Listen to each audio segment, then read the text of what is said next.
여러분, 기체값이 금보다도 훨씬 비싼 B2 전략 폭격기에 대해서 이야기해 보겠습니다. 제복이 존중받는 사회를 위해서 노력하는 유튜버 멋진 창창입니다. 2차 대전 이후에 미국과 소련은 냉전으로 돌입을 하죠. 미국을 중심으로 한 자유진영과 소련을 중심으로 한 공산진영은 이제 체제 이념 대립을 시작합니다.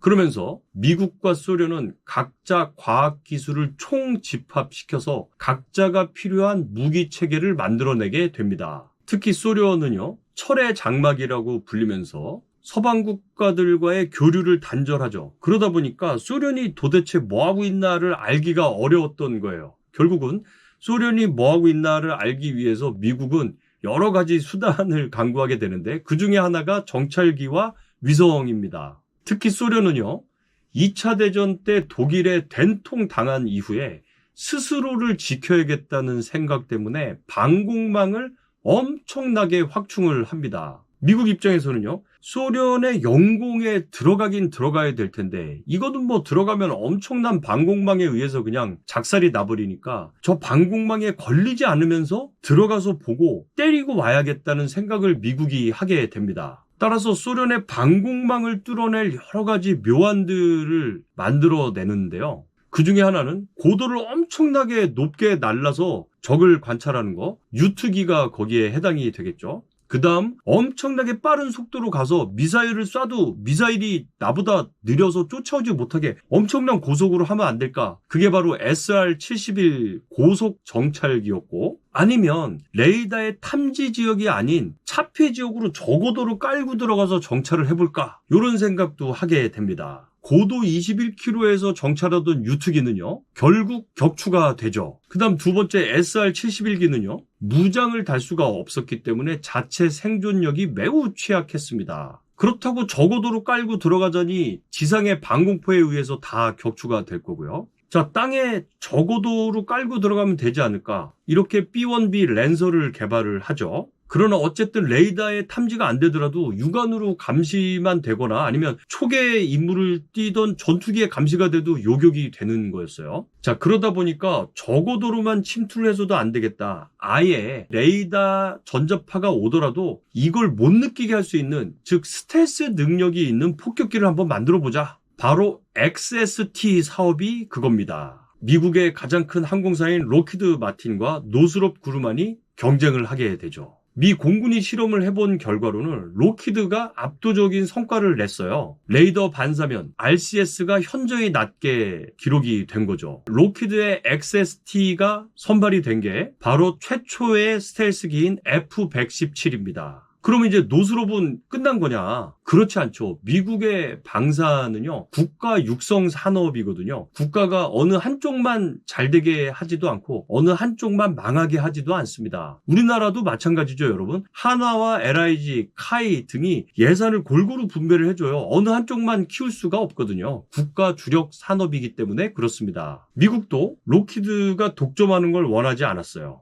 따라서 로스롭의 저 스텔스 능력도 높이 샀는데 적에 사장되지 않게끔 하기 위해서 바로 전장 감시 항공기 사업인 BSAX 사업이었습니다. 노스롭은요, 이 사업을 통해서 태싯 블루라는 실증기를 만들게 되고요. 또 다양한 신기술을 개발을 하게 됩니다. 자, 이렇게 해서 미국이 소련에게 깜짝 선물, 핵폭탄을 줄 수 있는 수단으로 XB-70 발키리라는 기체를 준비했지만 핵폭탄 선물을 하기엔 조금 제한사항이 많았어요. 그러다 보니까 다시 신기술 폭격기 사업인 ATB 사업을 시작합니다. 여기는 이제 로키드랑 록웰, 노스롭, 보잉 등이 참가를 하는데요. 두 개 회사씩 컨소시움을 구축해서 제안서를 냅니다. 여기서 노스롭은 야심차게 준비를 했고 미군에 의해서 선정이 되죠. 노스롭은요, 1940년대부터 이 납작한 형태의 항공기를 만들어내는 기술을 축적했었어요. 그게 바로 B2 스피릿 전략 폭격기였습니다. 전장은 21m, 중량은 71톤이고요. 2명의 승무원이 탑승을 합니다. 속도는 초음속이 아니에요. 마하 0.95, 아음속이죠.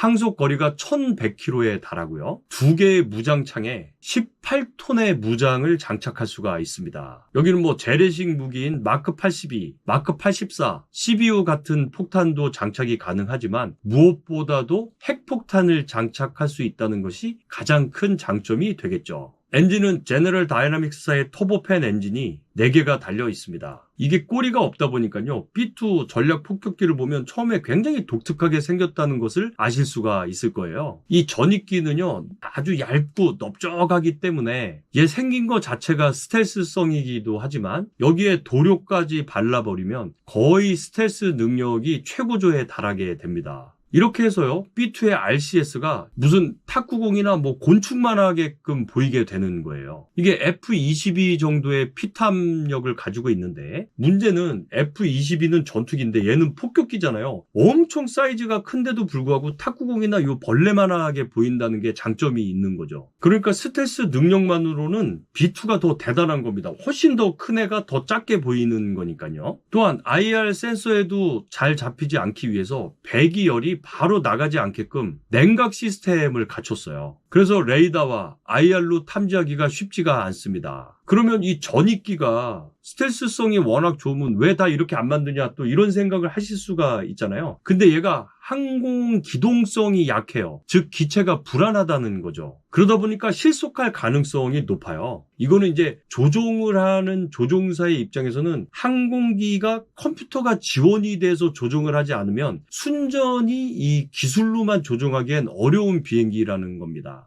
즉 이론은 있지만 기술이 받쳐주지 못했다고 볼 수가 있겠는데요. 플라이 바이 와이어 그리고 여러 소프트웨어의 도움으로 저 항공기가 비행이 가능한 겁니다. 이렇게 해서 기체를 안정적으로 비행을 할 수 있게 했고요. 이는 조종사의 피로도를 굉장히 감소시켜주는 역할을 하게 된 거죠. 이런 기술의 등장으로 전익기의 형태로서도 안정되게 비행을 할 수가 있는 것입니다. 자, 이런 엄청난 폭장량을 자랑하는 미국의 전략 폭격기는요. 18톤의 무장을 탑재할 수가 있고 거의 도시 하나 초토화 시켜버릴 수가 있겠죠. 지하 깊숙이 숨어있는 적의 지휘부를 타격할 수 있는 GBU-57 같은 경우는요. 지하 60m까지 뚫고 들어가서 없애버릴 수가 있어요. 그러다 보니까 북한은 미국이 저 B2를 언제 전개시켜서 자기들을 때릴지도 모른다고 생각을 하니까 지하 100m 혹은 그 밑으로 또 숨어 들어가겠죠. 살아야 되니까요. 이 B2의 가장 큰 장점은 단순히 재래식 무기만을 위해서 개발된 게 아니잖아요. 바로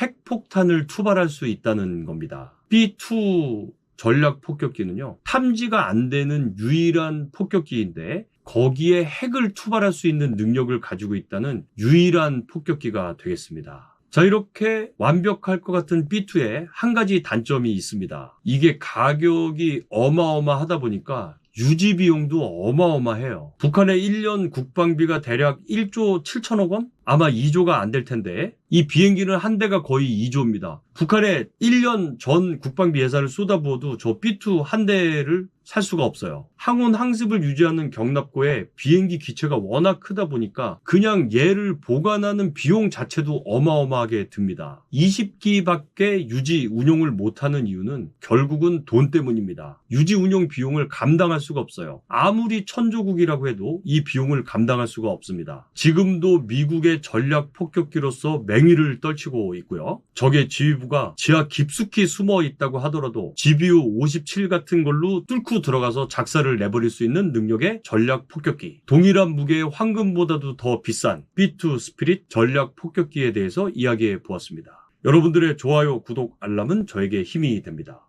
제복이 존중받는 사회를 위해서 노력하는 유튜버 멋진 창창이었습니다. 감사합니다.